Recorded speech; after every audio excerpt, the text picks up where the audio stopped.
Hapo zamani za kale kulikuwa na msichana ambaye alikuwa anachukia sana chunusi zinazotoka. Jina lake lilikuwa Omotala na hakuweza kukubali kuonekana kwa chunusi kwenye nyuso za watu. Omotala alihisi kutokuwa na wasiwasi wakati alipokutana na mtu ambaye chunusi zake zilikuwa zimeiva alizitumbua. Watu waliamini kuwa Omotala alikuwapo kama mwewe ambaye vidole vyake vinatetemeka kwa hamu isiyozuilika ya kumnyoshea kutumbua chunusi. Mapenzi yake yalianza katika shule ya upili. Alipomtokea chunusi mwenzake kwa bahati mbaya wakati wa kujiandaa, majigambo na kumsema vilianza, kisha akamtumbua chunusi. Kuanzia hapo na kuendelea, Omotala akawa mtumbua chunusi kutoka shuleni kwake. Watu walitania juu yake, wengine hata walimjia kwa hiari. Alikuwa pale kwa mkazo, kila mmoja akiwaomba ruhusa ya kutoboa chunusi zao. Omotala alitazama video kadhaa mtandaoni ambapo watu walitumbua chunusi za wengine. Alihisi utulivu wakati hakuwahi kutazama video hizi na Omotala aliamua kulisha hisia zake. Siku kadhaa baadaye alipata kazi katika spa iliyo karibu ambapo alichukua kila fursa ya kuibua chunusi. Siku moja mwanamke aliingia kwenye spa akiwa na ngozi isiyo na dosari isipokuwa chunusi moja iliyoiva usoni mwake. Ilikuwa imevimba, nyekundu na kuomba afueni au kichaa sana kwa Omotala. Mhudumu wa mapokezi alipokuwa akimwelekeza Omotala kwenye chumba cha matibabu ya uso, macho ya Omotala yalibaki kwenye chunusi kama shule ya kufyatulia risasi. Upumuaji wake ulibadilika, vidole vyake kila mmoja. Hakuweza kusikia jina la mwanamke huyo. Ajaye juu ya mtoto mchanga alikuwa na kifua. Bibi Ajaye alipolala juu ya meza na kufumba macho kwa ajili ya kufanya usafi wa kina, Omotala aliuchukulia kama wakati wake. Akipuuza itifaki hiyo na bila kuomba ruhusa, aliinamia na kukandamiza chunusi kwa upole. Ililipuka kwa kuridhisha, lakini Bibi Ajaye alipiga kelele kwa maumivu. Alisimama wima akiwa ameshika uso wake huku akimfokea kwa hasira. Ajaye alikuwa mfanyabiashara tajiri ambaye aligeuka kuwa mwekezaji mkubwa katika spa. Spa hii haikuweza kufikia hasira ya mtu mwenye nguvu sana. Tulifanya saa moja. Omotala aliitwa kwenye ofisi ya meneja.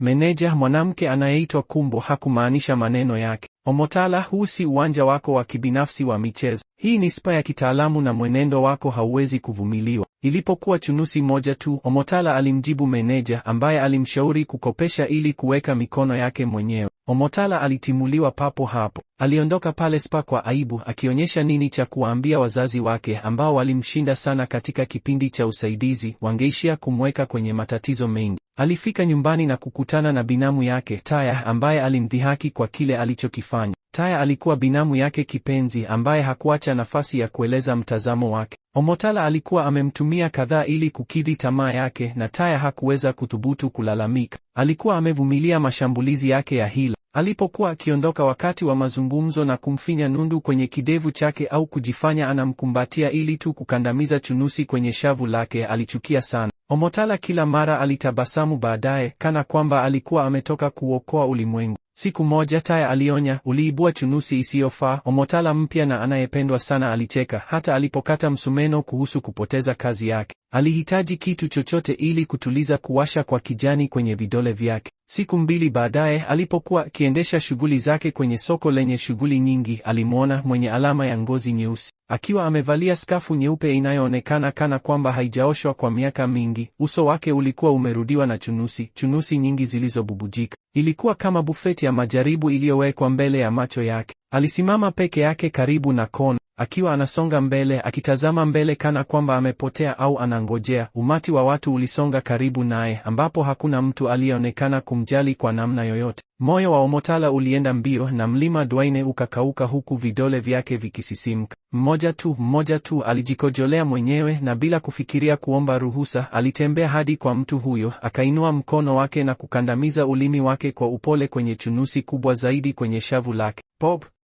Ilienda huku nguzo ikizimwa kutokana na joto tulivu, lakini badala ya kuhisi hali ya kawaida ya ahueni, ghafla Omotala alihisi baridi kali. Macho ya mwanamume huyo yalimgeukia na kwa mara ya kwanza aliona kwamba walikuwa nyeupe kabisa, hakuna papilos, hakuna damu, hakuna maisha. Kisha mbele ya macho yake alitoweka. Sekunde moja alikuwa pale na iliyofuata amekwenda kama moshi, kama vumbi kwenye upepo. Omotala alipiga kelele kwa hofu, huku soko likiendelea kumgeukia huku akishtuka. Walishangaa kwa nini anapiga kelele, na Omotala akajaribu kuwaeleza kuwa yule mtu wa ajabu ametoweka, lakini hakuna aliyemwona isipokuwa yeye tu. Alikimbia nyumbani akiwa hana pumzi, akiwa amejawa na woga, huku akiwa amekaa kwenye kitanda chake akishindwa kulala. Usiku huo ndio ulikuwa usiku mrefu zaidi maisha.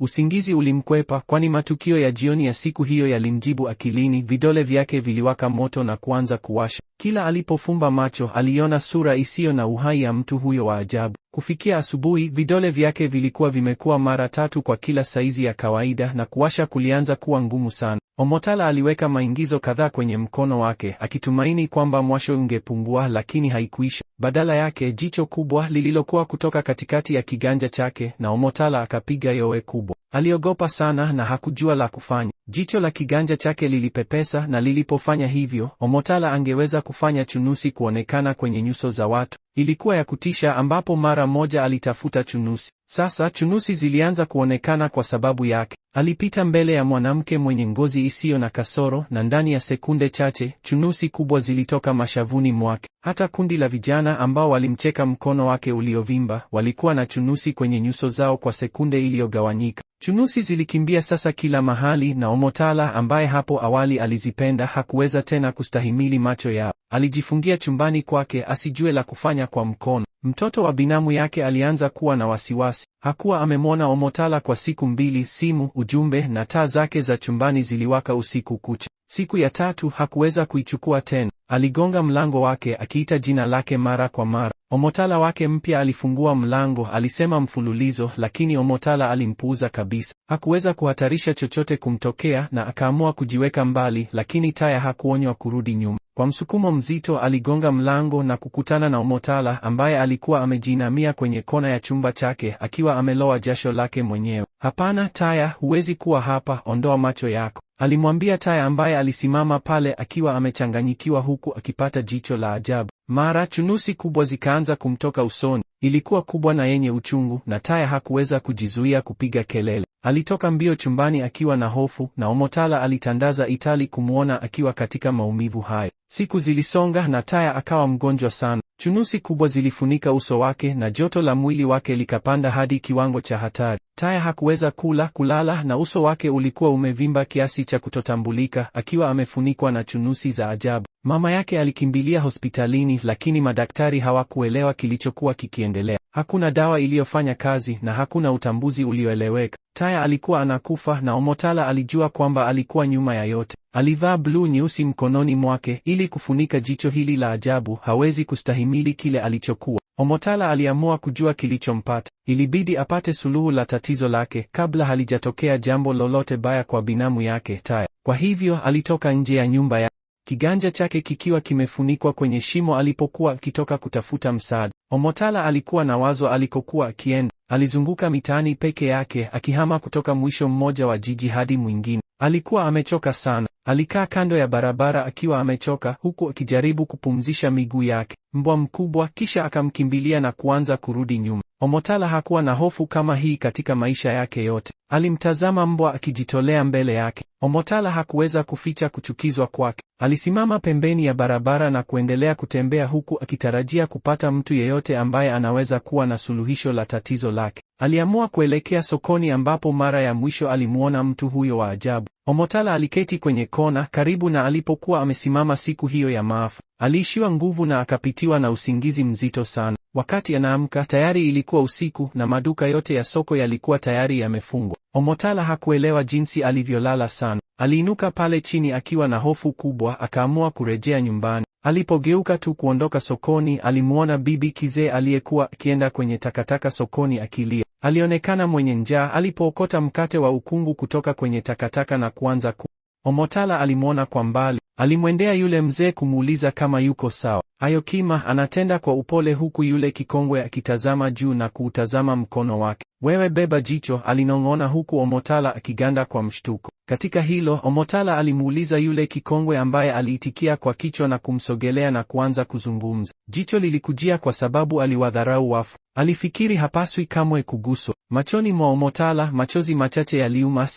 Sikukusudia kumfurahisha. Binamu yangu anakufa na kila mtu niliyempitia mgonjwa. Mwanamke mzee aliinama mbele. Sauti yake sasa haikuwa juu ya kunong'ona. Unafuatwa, alimwambia Omotala ambaye alimshauri amfuate nyumbani kwake. Nina suluhu kwako, alimwambia Omotala ambaye alifurahi sana kuisikia. Alimfuata yule kikongwe aliyempeleka kwenye nyumba ndogo isiyokuwa mbali sana na soko hilo. Omotala akamfuata bibi kizee ndani ya nyumba. Lazima atakuwa na alimwambia Omotala huku akimkabidhi kikombe cha maji anywe. Masaa yalipita, Omotala aliamka na kujikuta amelala ndani ya nyumba hiyo. Pembeni yake alikuwepo yule kikongwe ambaye sasa alikuwa amelala sakafuni akiwa amekufa na kisu mkononi mwake. Glovu mkononi mwake ilikuwa imetolewa na jicho likamtazama huku akipiga kelele. Omotala kwa wakati huo aligundua kuwa yule kikongwe hakuwa na nia njema kwake. Alitaka kuiba jicho kwenye kiganja chake. Kile kiharusi cha jicho kilikuwa kimekufa hapo hapo. Omotala alitoka mbio nje ya nyumba akiwa na hofu. Hakuweza kufikiria nini obsession yake kwa kupasuka chunusi alikuwa na kuongozwa yake katika. Alifika nyumbani kwake na kujifungia chumbani kwake. Huku akitetemeka, akatoa glavu mkononi mwake na kuanza kupiga kelele kwa hasira kwa jicho la ajabu. Kisha karibu peke yake alisema, akiomba msamaha kwa jicho kwa kuwahi kugusa uso wa mtu aliyekufa. Omotala alichanganyikiwa sana. Alipokea simu kutoka kwa dada Tiar ambaye alimpigia kumwarifu kuwa binamu yake Tiar amefariki. Omotala hakuamini masikio yake. Alikaa kwenye kitanda chake huku akilia huku akijilaumu kwa kifo cha Tiar. Maumivu yalikuwa mengi sana kuyastahimili. Aliweka kiganja chake cha kwanza kwenye kifua chake, akipiga kelele kwa sauti yake iliyopasuka. Macho yakapepesa taratibu. Omotala ananidhihaki kana kwamba anajilisha huzuni yake. Umependeza sana, alikubali. Uliwatia, lakini jicho halikusimama. Akawasha kisha akafungua zaidi. Akipiga nyekundu hafifu, ilikuwa ya kijani tena, ikienea katika mkono wake kama utando wa mishipa. Alihisi kuwasha kurejea, nguvu zaidi, kuenea kwa mkono wake kama moto na kisha kusema.